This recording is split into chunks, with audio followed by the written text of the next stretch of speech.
E aí, pessoal, beleza? Rodrigo Bibo do site podcastbibotalk.com. Eu estou bem, eu espero que vocês estejam também. Meus amigos, esse vídeo chega até vocês com o apoio da livraria El Shaddai, uma livraria que está em São Paulo, atende a galera muito bem, meus livros são muito bem vendidos ali e com certeza você tem um atendimento muito especial quando chega na livraria El Shaddai presencialmente ali em São Paulo. Mas a El Shaddai também vende online e tem, inclusive eu já mandei espiões comprarem na El Shaddai.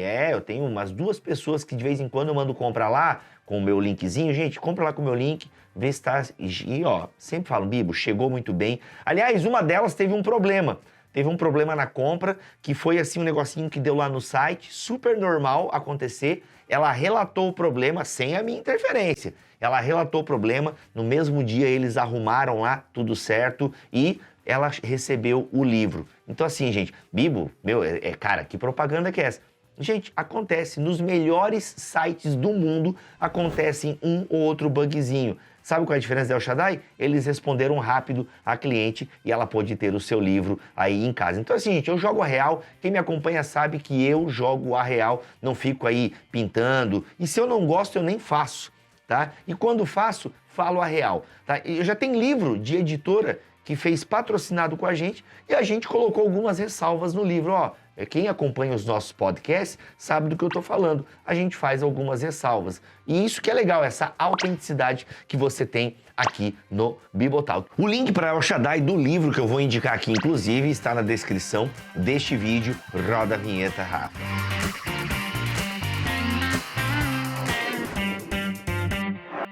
Como você pode ver no título do vídeo, será que somos o templo do Espírito Santo? Bem, para muitos a resposta é óbvia e clara. Sim, eu sou o templo do Espírito Santo. Afinal, a Bíblia diz que eu sou. E de fato, nós podemos ler na primeira carta de Paulo aos Coríntios, lá no capítulo 6, a partir do versículo 19, exatamente isso. Põe na tela, Rafa, por gentileza, eu leio na NVT. Vocês não sabem que seu corpo é o templo do Espírito Santo que habita em vocês e lhe foi dado por Deus? Vocês não pertencem a si mesmos, pois foram comprados por alto preço, portanto, honrem a Deus com o seu corpo. De fato, aqui Paulo fala do corpo do indivíduo como aquele corpo que precisa fugir da porneia, né? Versículo 18, fujam da imoralidade sexual, porque o nosso corpo, ele é templo do Espírito Santo. Acontece que muitas pessoas parecem que só leem essa parte de Paulo e não entendem a dimensão comunitária do que é ser templo do Espírito Santo. Sempre que eu falo sobre isso, eu gosto de ir muito para o outro lado e digo que não, eu sozinho não sou o templo do Espírito Santo. E aí as pessoas já berram esse texto aqui para mim. Mas o que eu quero dizer? Eu quero trazer a reflexão. E de fato eu acredito que eu sozinho, vivendo a minha espiritualidade lá na minha casa, vendo o culto online, ouvindo o louvorzinho na minha Alexa e ficando ali, vivendo a minha vida isolada, eu não creio que isso seja ser templo do Espírito Santo. E eu quero desenvolver um pouquinho mais esse argumento e vocês vão entender o porquê que eu estou fazendo essa afirmação. Rapaz, deu um calorão aqui, tive que tirar o colete. Vocês vão entender o meu ponto, que na verdade não é o meu ponto, né? Os exegetas falam isso que eu estou trazendo aqui para vocês. Se a gente começa a voltar, na verdade, porque muita gente começa aqui no capítulo 6, o ideal seria as pessoas lerem o livro inteiro para perceberem a construção do argumento de Paulo. Mas aqui mesmo no capítulo 6, no versículo 15, a gente já tem uma pista. Põe aí, Rafa. Vocês não sabem que seu corpo é na realidade membro de Cristo? Percebam, o meu corpo, ele é membro de Cristo. E é por isso que não pode ser membro da prostituta. Ou seja, Paulo aqui no capítulo 6 está querendo desconstruir aquela ideia coríntia de que, cara, o que eu faço com o meu corpo, whatever, dane-se. O importante é a minha vida espiritual, porque o que eu faço com o meu corpo não diz respeito à igreja de Jesus, não diz respeito à vida espiritual. E Paulo quer dizer que isso é um engano, porque, gente, o corpo de vocês é membro de Cristo. Então aqui já tem uma dimensão comunitária que a gente precisa prestar atenção. Obviamente que Paulo no capítulo 6, ele vai para o argumento da individualidade. Cara, o seu corpo não é só seu, ele é membro de Cristo. Ou seja, tem uma responsabilidade comunitária aí. Porque o que é o membro de Cristo, gente? Quem são os membros de Cristo? A igreja. Então aqui já tem uma dimensão comunitária que nós precisamos prestar atenção. Acaso um homem deve tornar seu corpo, que faz parte de Cristo, uni-lo com uma prostituta? Meg noito, ou seja, de maneira nenhuma. E aqui ele constrói, então, o argumento dizendo que, cara, não é só você ali transar com a prostituta e fazer uma imoralidade sexual, ou seja, Paulo utiliza o termo porneia, que abarca no seu campo semântico as mais variadas distorções da sexualidade. Então assim, cara, foge dessa imoralidade, porque isso é prejudicial. E outra, você é templo do Espírito Santo. Só que é o seguinte, Paulo não está dizendo que você, indivíduo, sozinho é o templo do Espírito Santo. Sim, ele está dizendo que o meu corpo é templo do Espírito Santo. Mas a gente tem que entender que Paulo está falando da unidade da igreja, está lutando pela unidade da igreja nessa primeira carta aos Coríntios. Então a questão aqui é sempre comunitária. Paulo, no capítulo 6, ele quer deixar claro que o meu pecado individual pode ter consequências comunitárias. E eu vou explicar isso um pouquinho mais para frente aqui no vídeo. Mas, gente, vamos voltar, né? Vamos voltar para o capítulo 3, onde vocês vão entender essa dimensão comunitária. E aqui, você já está agoniado, né? Eu acredito que uma pessoa só é templo do Espírito Santo se ela pertence ao corpo de Cristo, ou seja, à igreja. Fora do corpo de Cristo não tem como uma pessoa ser habitação do Espírito Santo. Inclusive, enquanto dava essa aula na EBT, os alunos da EBT já tiveram essa aula muito mais completa, maior e por aí vai. Inclusive lá, entre os alunos, tinha uma aluna que atualmente não está congregando, mas continua exercendo a espiritualidade dela. Ela sente que precisa procurar uma igreja, mas enfim, tem todo um contexto pelo qual ela saiu da igreja, ela ama Jesus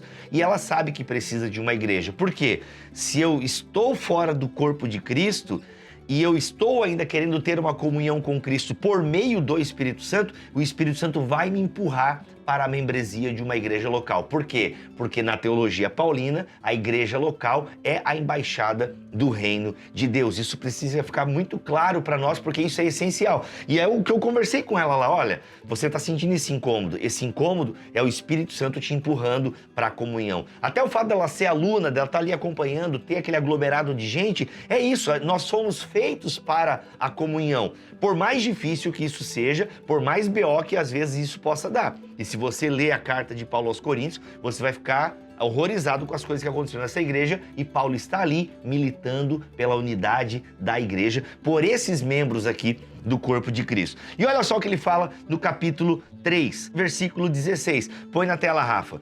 Vocês não entendem que são o templo de Deus e que o Espírito Santo habita em vocês? Segundo Gordon Fee, neste excelente comentário exegético, tá? Que por sinal está com um preço muito bacana na El Shaddai, o link tá aqui na descrição deste vídeo. Gente, sério, essa coleção aqui da Vida Nova é uma coleção que já é um nível um pouco mais elevado no que diz respeito a comentário bíblico, mas ela também, assim, não é mega exegética. Não, ele fica entre o acadêmico e o pastoral.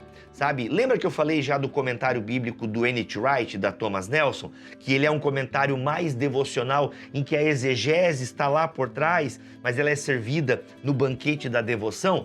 Aqui a gente já tem a exegese um pouco mais exposta, mais construída e tal, mas ainda assim é acessível e é sensacional esse comentário bíblico aqui. E ainda mais, gente, Gordon Fee, teólogo pentecostal, manja dos Paranauê, indico demais. Esse aqui é presentaço para professor, pastor, pastoras, enfim, professoras, e para você que quer crescer na graça e no conhecimento. Aproveita o link, aproveita a promoção, que o estoque é limitado. Mas olha o que o Gordon Fee fala aqui. Ele está dizendo que uma tradução mais adequada seria: o Espírito de Deus habita em vocês. Não nessa individualidade, mas a ideia de estar entre vocês. O próprio Jesus, né? O reino de Deus está dentro de vós. Não, a ideia do texto grego lá é estar entre vós, que é quem? É Jesus Cristo. Então, Paulo constrói muito essa ideia dos capítulos aqui, lutando pela unidade, falando da liderança. Inclusive, aqui no capítulo 3, né, os discursos da liderança podem romper com a unidade da igreja, isso é uma coisa seríssima.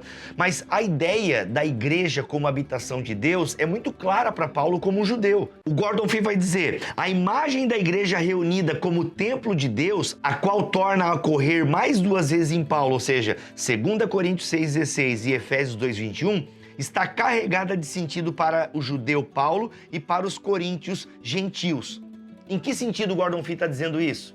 Tanto o judeu quanto o gentil sabe que Deus habita num templo.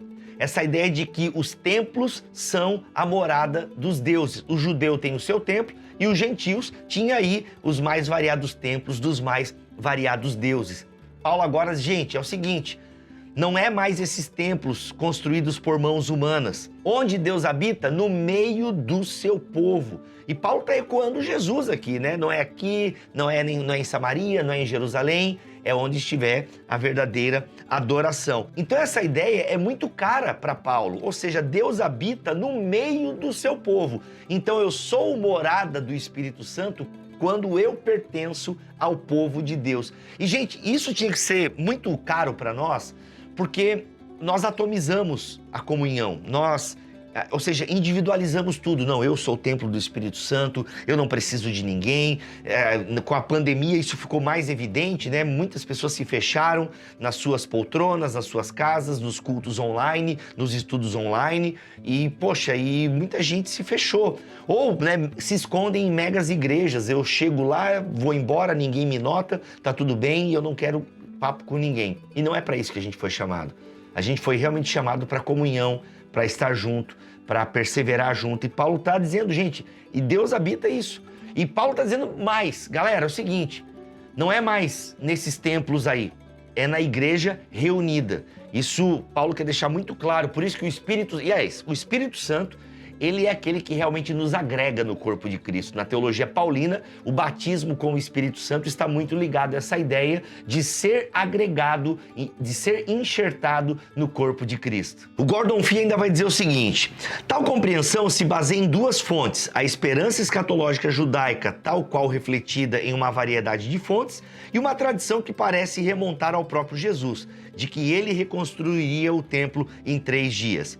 A experiência atual da igreja como lugar onde habita o Espírito Santo, ou seja, essa ideia escatológica, seria, portanto, a da visão do templo restaurado de Ezequiel, capítulos 40 a 48, em que Deus prometeu viver entre eles para sempre, e do qual fluía o rio de água doce que restaurou a terra. Ou seja, os gentios também frequentavam templos, então essa imagem de templo e de morada de Deus era uma linguagem clara também para os gentios. Então Paulo agora tira as construções para dizer, gente, vocês, esse ajuntamento de pessoas em nome de Jesus, agora é a morada de Deus, de onde fluem rios de água doce que restauram a terra. Isso é sensacional e a gente precisa recuperar essa dimensão, inclusive da seriedade de que sim, o meu pecado pode prejudicar a igreja local. Quando um líder cai, isso fica mais evidente e o estrago é um pouco maior. Mas você, membro, que talvez não tenha nenhum cargo de liderança na igreja,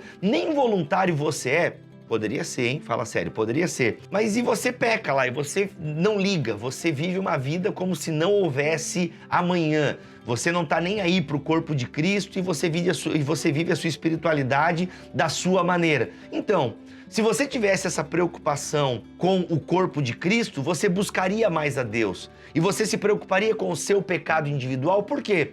Porque você poderia ser uma bênção na morada de Deus, que são os seus irmãos e irmãs juntos ali adorando ao Senhor. Percebam que às vezes o seu pecado, que está lá escondido, que ninguém vê, que está só no histórico do seu navegador ou está nos directs do seu Instagram, enfim, tá tudo bem, está prejudicando só você. É o que você pensa, mas de fato você poderia ser uma bênção e abençoar pessoas com a sua vida. Por quê? Porque esse rio de água doce que restaura a terra poderia correr por meio da sua vida, porque você está ligado a uma igreja local. Então, gente, é muito sério. Paulo quer dizer o seguinte, galera, nós somos a morada do Espírito Santo. E sim, aquilo que você faz com o seu corpo é muito sério, porque ele é templo do Espírito Santo.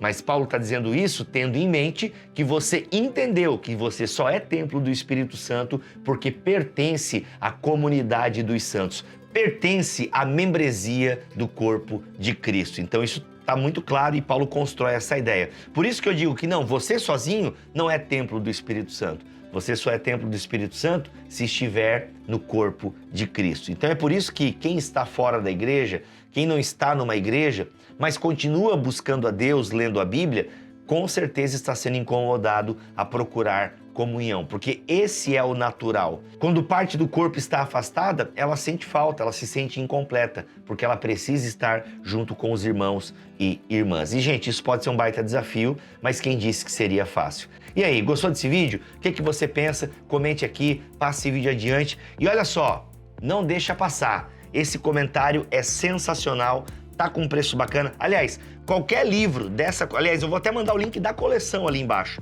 E qualquer livro dessa coleção que você puder comprar, compre, porque com certeza vai ajudar demais os seus estudos bíblicos. Tá bom? Deus abençoe. Até a próxima, se Ele quiser e assim permitir. Fiquem todos na paz do Senhor Jesus.